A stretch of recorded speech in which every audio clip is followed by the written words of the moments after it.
and welcome back to my channel, Learning Biology with Dr. Vanessa. I'm Dr. Vanessa, and in this video, we're going to take a look at cranial nerves. Cranial nerves are the essential pathways that connect the brain to various parts of the body, controlling both sensory and motor functions. Today, we'll explore their locations and functions in a way that's easy to understand. We are going to be using this amazing model sent to me from Anatomy Warehouse to take a closer look at where these cranial nerves are. There are 12 pairs of cranial nerves, each with a specific role in transmitting information between the brain and different regions of the body. These nerves are numbered based on their position from the front to the back of the brain. Let's begin with a quick overview. Olfactory nerve, or cranial nerve 1, is responsible for the sense of smell. Optic nerve, or cranial nerve 2, transmits visual information from the eyes to the brain. Oculomotor nerve, or cranial nerve 3, controls most of the eye's movements, including constriction of the pupil. Trochlear nerve, or cranial nerve 4, innervates the superior oblique muscle, enabling downward and inward eye movements. Trigeminal nerve, or cranial nerve 5, is the largest cranial nerve, responsible for facial sensation and chewing. Abducens nerve, or cranial nerve 6, controls lateral eye movement. Facial nerve, or cranial nerve 7, governs facial expressions, taste on the anterior 2/3 of the tongue, and saliva production. The Vestibulocochlear Nerve, or cranial nerve 8, deals with hearing and balance. The Glossopharyngeal Nerve, or cranial nerve 9, is involved in taste on the posterior 1/3 of the tongue and swallowing. Vagus nerve, or cranial nerve 10, is a key player in the parasympathetic nervous system, influencing heart rate, digestion, and more. Accessory nerve, or cranial nerve 11, controls the muscles used in head movement. And the hypoglossal nerve, or cranial nerve 12, is responsible for tongue movements. Now, let's dive deeper into the location and the specific functions of each cranial nerve. The olfactory nerve, or cranial nerve 1, is entirely sensory. It conducts the impulses for the sense of smell, or olfaction. This nerve originates from the olfactory bulbs that are located on the inferior side of the brain.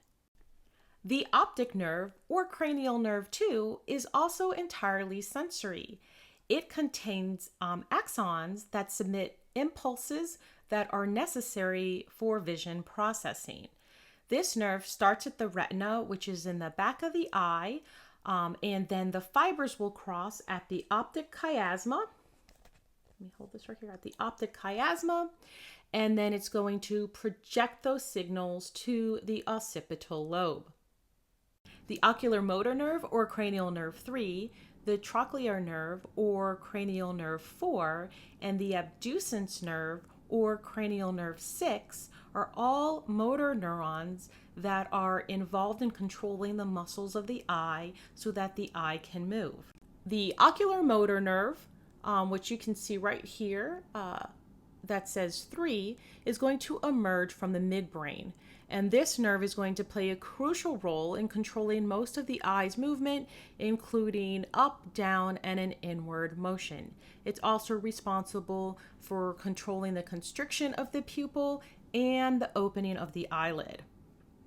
The trochlear nerve, which you can see right here underneath it, it is the only cranial nerve that is going to exit from the dorsal aspect of the brainstem.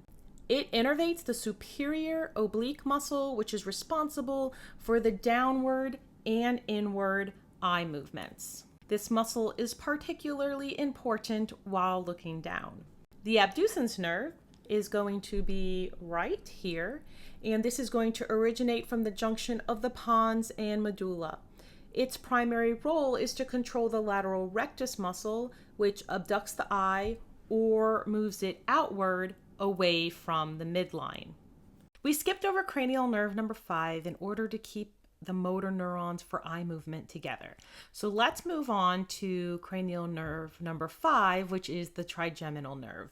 And the trigeminal nerve is both a sensory and motor nerve, and we can see it right here. It is so named for its 3 major branches: the ophthalmic, the maxillary, and the mandibular divisions. Sensory-wise, the trigeminal nerve is going to provide feeling to the face, including the forehead, cheeks, and jaw. And then on the motor side, it's going to control the muscles that are involved in chewing. The facial nerve, or cranial nerve 7, is a mixed nerve containing both sensory and motor portions. We can find the cranial nerve 7 right here.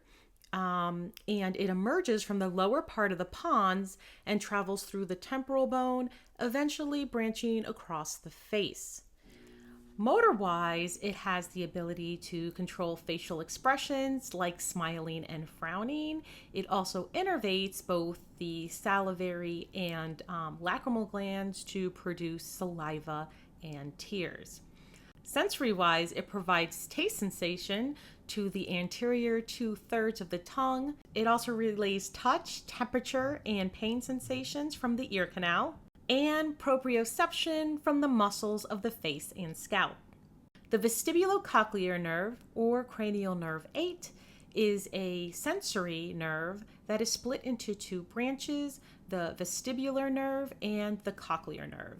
The vestibular nerve is going to deal with balance, while the cochlear nerve is going to assist in hearing. This nerve, which you can find over in this area by cranial nerve number 7, connects to the inner ear, where it picks up information related to sound and spatial orientation. The Glossopharyngeal Nerve, or cranial nerve 9, is a mixed nerve, again containing both sensory and motor portions.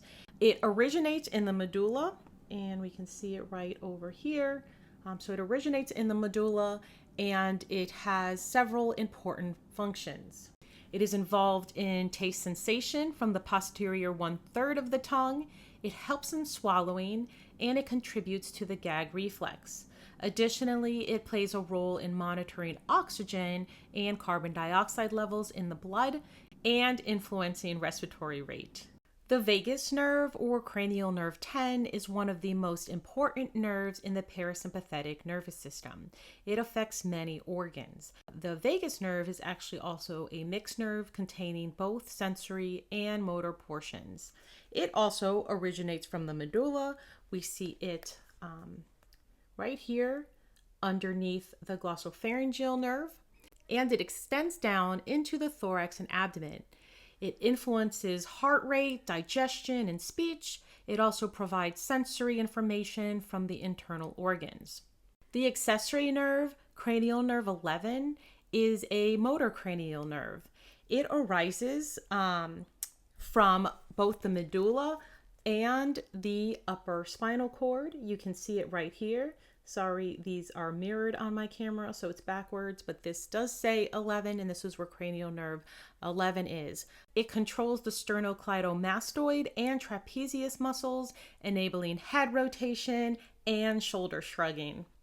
The hypoglossal nerve, or cranial nerve 12, is also a motor cranial nerve.